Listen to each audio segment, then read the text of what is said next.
William Eklund is a budding star, but how does the rest of the Sharks 2021 draft class look?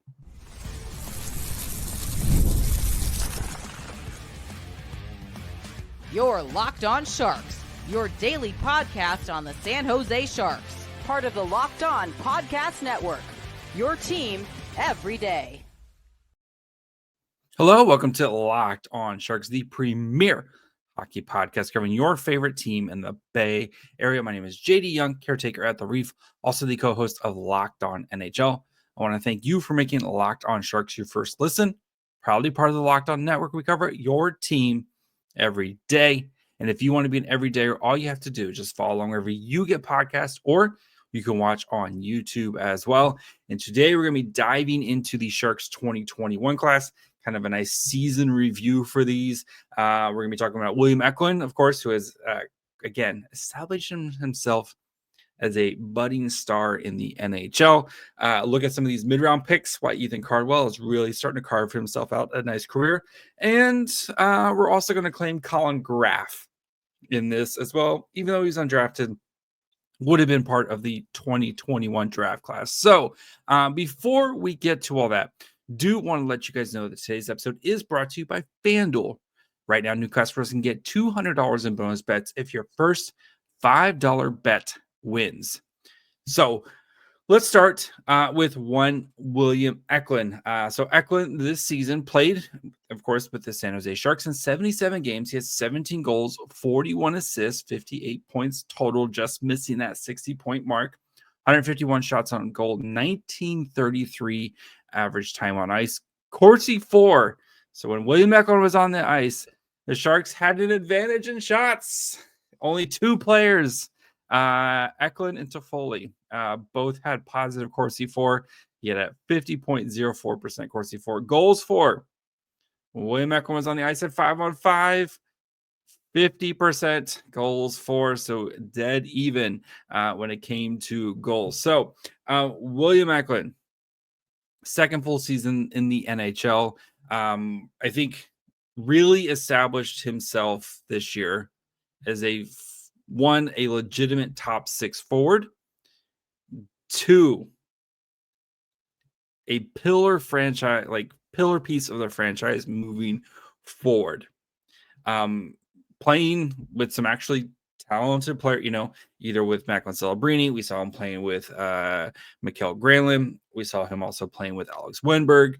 Like seeing him playing with talented players, you saw William Eklund become kind of his best self. He easily earned the trust of Ryan Warsofsky. Again, playing in all situations, right? Playing on the penalty kill, playing on the power play, playing 5-on-5 even strength. 8 up minutes for the San Jose Sharks this year, and was very effective with them, right? Again, on a team that struggled to create shot attempts, struggled to, create goals, like everything. Eklund was a positive contributor in both those categories for the Sharks. The only player who had a better goal 4% at 5-on-5, Fabian Zetterlund. Of course, not with the Sharks anymore. Like I said, the Corsi 4 percentage. The only one who had a better 5-on-5 Corsi 4 percentage was Tyler Toffoli, and he played about 100 minutes less at 5-on-5 than William Eklund did. Eklund, we preached, right, for a very long time, find William Eklund a friend. Find some other players so he doesn't have to do it alone. And you're starting to see what happens when you find William Eklund other special players for him to play with, because I do think William Eklund is a special player. Is he going to be a superstar? Probably not. Can he be a really, really, really awesome piece on a very good team? Yes, I think so. Can he be that guy that drives play, that kind of connects a line? Yes, right? You saw him playing, how often is he kind of doing some of the dirty work, getting into the corners, winning those board battles, creating space not only for himself, but then for his teammates, and making a sick pass to, Tyler Toffoli or to Macklin Celebrini or whomever, right? And you're seeing Eklund really, really establish himself that way. I think he's also one of the better defensive players in his own zone, at least when it comes to forwards. I think he plays hard in there, like he's aggressive, and which is why you see him on the penalty kill as well. And I thought his penalty kill, especially when him and Mikael Granlund were together earlier in the season, I thought that was one of the Sharks' better penalty kill units. I think for Eklund, like, he's answered a lot of the questions going forward. The one thing I think you do want to see from him more, I think, is just being a more consistent scorer. I think this year, right, with only the 17 goals, like, yes, it was an improvement, but I think we want to see the big jump for Eklund now is, can he get to that like 25 goal mark and be a consistent, 20 to 25 goal scorer, and then, pop, about 50 assists a season. Like, I think those are realistic numbers for William Eklund, kind of being a 75-point player for the Sharks going forward. And I think even starting next season, right? I know he just missed the 50 point mark, or the 60 point mark this year by 2 points, but we expect this offense to get better, right? With Will Smith and Macklin Celebrini both in year 2. Todd Toffoli is going to be around still. Whatever the Sharks additions they have via free agency or trade or whatever they do this offseason, I still think they're going to continue to add pieces around. We did the whole, like, what does the lineup look up like right now? And there needs to be more top 6 players on this team, right? And however you go about acquiring them, there still needs to be some more talent added to this team. And I do believe my career is going to be in the business to add talent, whether, like I said, via free agency or trade, or how long those guys are going to be here. Those are other questions that we are trying to answer. But I think it's safe to say William Eklund is a solution for this team long term. And I think the next big thing is that contract for Eklund. And we're going to do a full, like, deep dive on a contract episode for Eklund here coming up soon, over the next when do I have that scheduled? Kind of over the next week or probably within the next couple of weeks, we will be doing the, like, William Eklund contract extension, where we will dive into William Eklund some more and look at other contracts and try to kind of come up with a fair contract for both the Sharks and for Eklund. But I think he has more than earned a long-term contract. And if I'm Mike Grier, I know, right? I know he had the shoulder surgery in his AHL season, right? Had a concussion this year. Like, there's been a couple little things. I know the injury from the freak accident with the skates, that's going to kind of set him back during the offseason. But we've seen Eklund come back from injuries, and I fully expect him to come back and be, perfectly fine with the start of training camp. So, and it does sound like he kind of missed out on, he, was lucky, to be honest, and didn't, wasn't arteries, it wasn't tendons. It feels like he kind of got a little bit lucky with the nature of the injury and how bad it could have been compared to how bad it actually was. So I don't think it's going to be a long-term thing. And I think for the Sharks, you should be in the business of signing William Eklund long-term, because I think he's a great player. And I think you need just more great players on your team. And he loves being in San Jose. He wants to be here. He wants to build. And I think he should be a building block piece for your franchise going forward. So Mike Grier, don't mess around, man. Just get this deal done, because it's only going to cost you more and more the longer you wait to sign William Eklund. So again, we're going to dive into a deeper dive into William Eklund and kind of what to expect with him. So, but yeah, as the first piece of that, like, 2021 draft, and really the first piece of the Sharks kind of rebuild, right? And, like, you look at, again, I know that we did the 2020 class last week, and it's not looking super great, but, like, I think as we kind of go through the rest of this class here, and we'll kind of go through do that here in a little bit, but this looks like kind of the one, like, the guy from this class that you're going to be able to hang your hat on. So really quickly, I did forget to kind of mention the rest of the guys in this draft class, but so yes, you had William Eklund, first round, 7th overall, already 174 games played for William Eklund. So he's established himself NHL player. Well, 110 points in 174 games. Not too bad, especially considering how poor this team has been at scoring the last 2 seasons. Of course, in the third round, they picked Ben Gaudreau, no longer with the franchise, goalie 81st. In the fourth round, 103, they picked Gannon Laroque. And they also picked Ethan Cardwell, who we'll talk more about here in a little bit. The fifth round, they picked Artem Guryev, 135, and then 156, they picked Max McHugh, who's not with the franchise anymore. 167, Liam Gilmartin, not with the franchise anymore. 177, Theo Jacobson. And then 199, Evgeny Kachnikov, who's over in Russia and most likely never coming over. So that is your 2021 draft class. So we'll start kind of talking about some of these other guys, some of these other prospects. We'll dig into Ethan Cardwell and how he's really turning himself into a really nice piece for the Sharks as a nice utility player. So we'll get to that here in just 1 second. Did you know your Fire TV is also an Xbox? Turn any TV into your gaming and entertainment hub with Fire TV Stick 4K devices. No console required. Just grab your paired controller, subscribe, or sign into Xbox Game Pass Ultimate with EA Play included, and you're ready to go. Dive into hundreds of premium titles from EA Sports College Football 25 to Call of Duty Black Ops 6 as easily as you stream your favorite shows. It's gaming made simple, and it's all on your Fire TV. And with 4K streaming, with more than 1.5 million movies and TV episodes from your favorite subscribed services like Netflix, Prime, Disney Plus, Max, and more, they've got you covered for all your entertainment needs. And of course, the great thing about it, with the Fire TV, you can have gaming on the go, especially if you're trying to entertain the little ones while you go on vacation this summer. Pretty easy to just grab your Fire Stick and your controller, and you're ready to go. So head to Amazon.com/Fire TV locked on to get started. Xbox Game Pass Ultimate subscription and compatible controller required.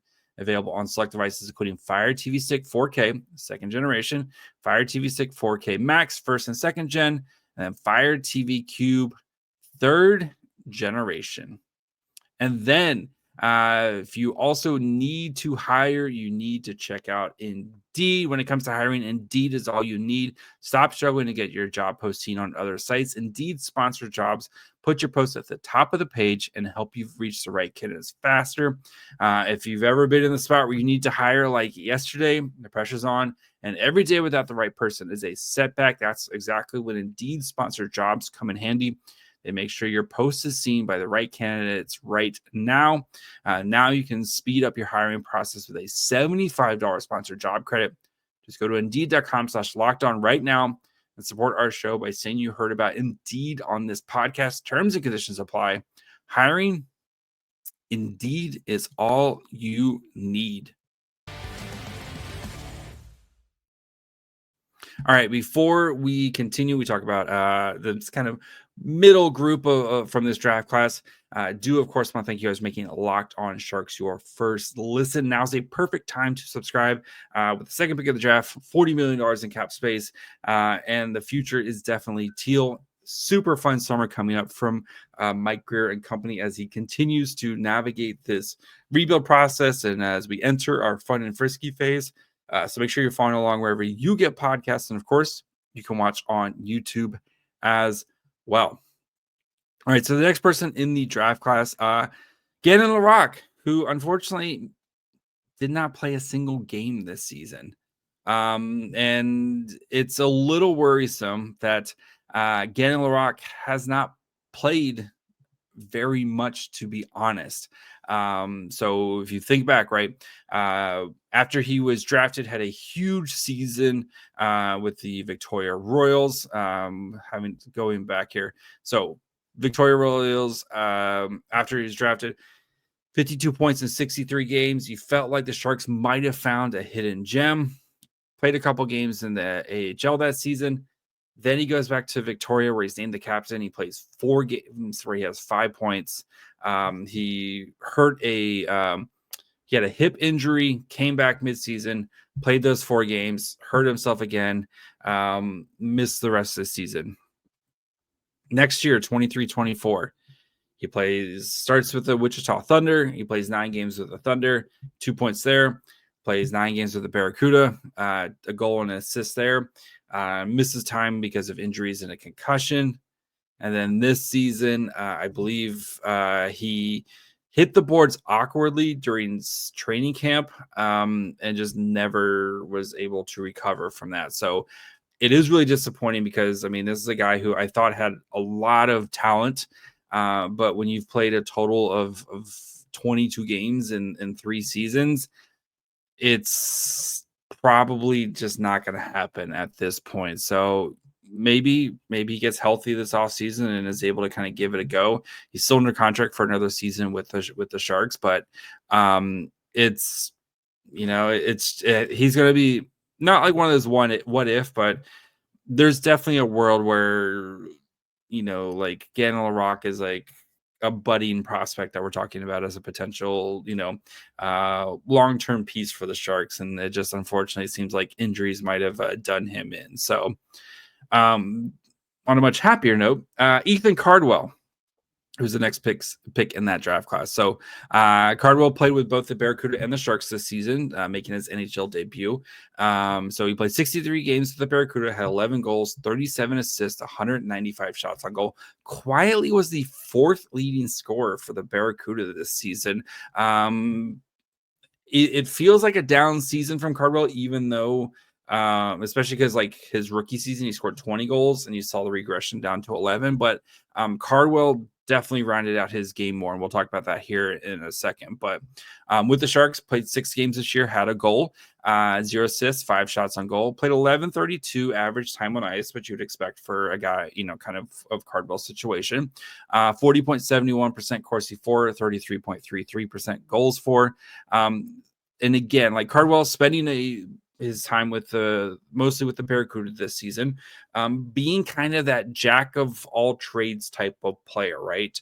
Playing, if you need him to play on the power play, you can play on the power play. Was on the second unit, playing on the penalty kill was a great piece, especially early in the season with him and Phil Beested. That combination together, really, really nice penalty kill group that like it felt like at least once a game those two guys were able to create some sort of shorthanded opportunity for the Barracuda.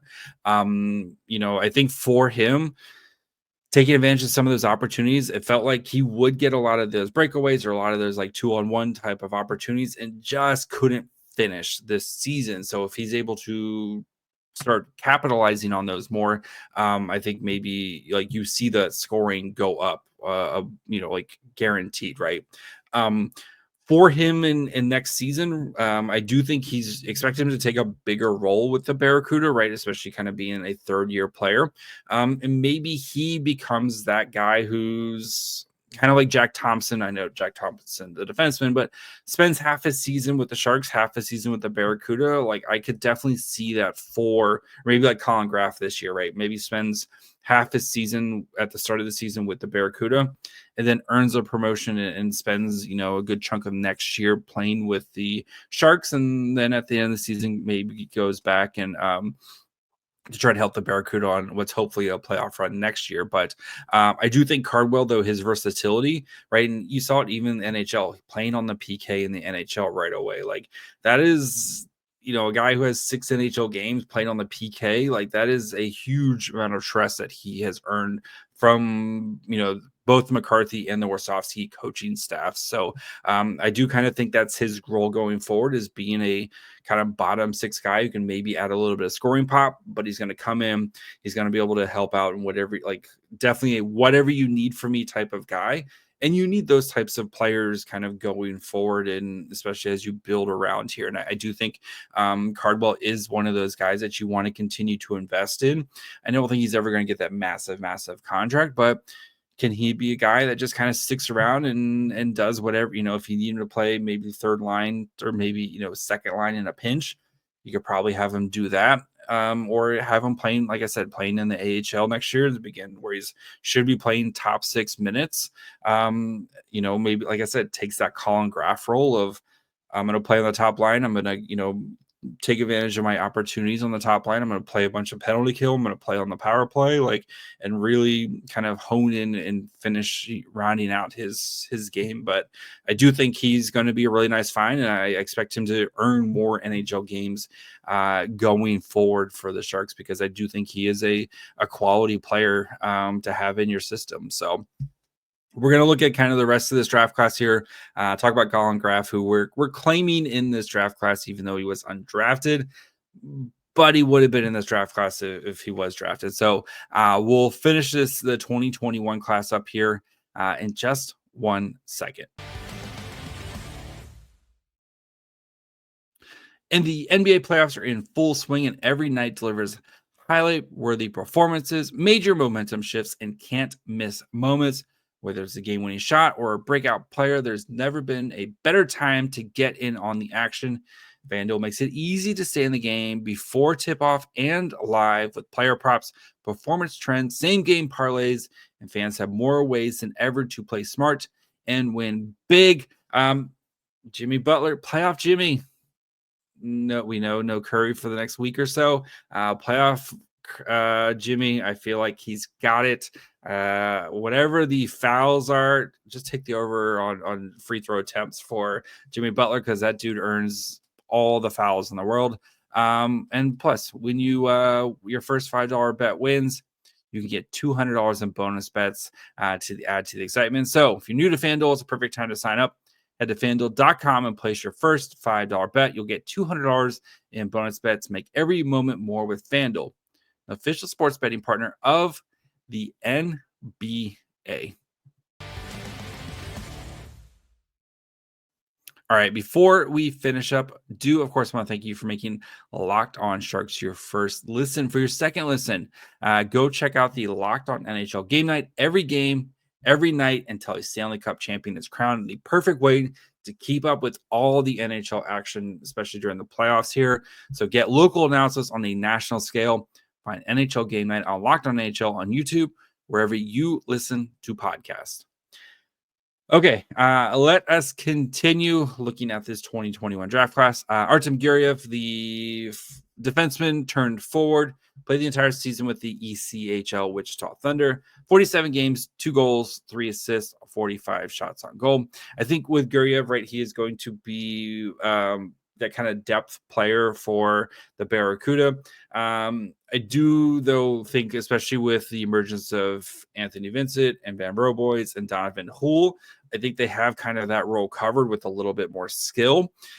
Maybe if Scott Sabrin doesn't return and you want just like a dude who can handle himself fighting wise, Guryev could potentially fill that role. But I think the Barracuda have plenty of those grindy but also like skilled players in Vincent and Houle and Van Roboys. Like I really like those three, that combination of 3 guys, and I don't know if Guryev is ever really going to kind of crack above what those guys are kind of providing right now. So next on the group, the 6th-round pick Theo Jacobson split his time between Moto Hockey and the SHL, where he had 15 games, 0 goals, 1 assist, and 3 shots on goal. And then Strundus and the Hockey Allsvenskan. He played 34 games, 8 goals, 4 assists, 48 shots on goal. He just signed a new contract with the Nairo Vikings. That name sounds familiar. San Jose Sharks prospect Leo Salin Wallenius played for them for a little bit this season. He just signed a 2-year deal with them. At this point, I highly doubt Theo Jacobson ever comes over. So I'm pulling up. I think they have until next season to sign him. I'm pulling it up right now. But yeah, at this point, I just don't kind of expect him to ever kind of make the jump. Theo Jacobson. Actually, no, they have until June 1st. So this might be the last time we talk about Theo Jacobson, especially if he just signed a new contract over there. So we have 2 guys this offseason who are probably the Sharks signing rights are going to expire. Timothy Spitzerhoff, part of the 2020 class, he's not getting signed, of course, and Theo Jacobson, whose his rights expire on June 1st. So I would not expect either of these guys to get signed at this point. So thank you, Theo Jacobson, for your services. Finally, again, wasn't drafted, but if he was drafted, he'd be in this class. So we're going to throw Collin Graf here at the very end because I like talking about Collin Graf. And Collin Graf's a great player. So this season, he split his time between the Sharks and the Barracuda.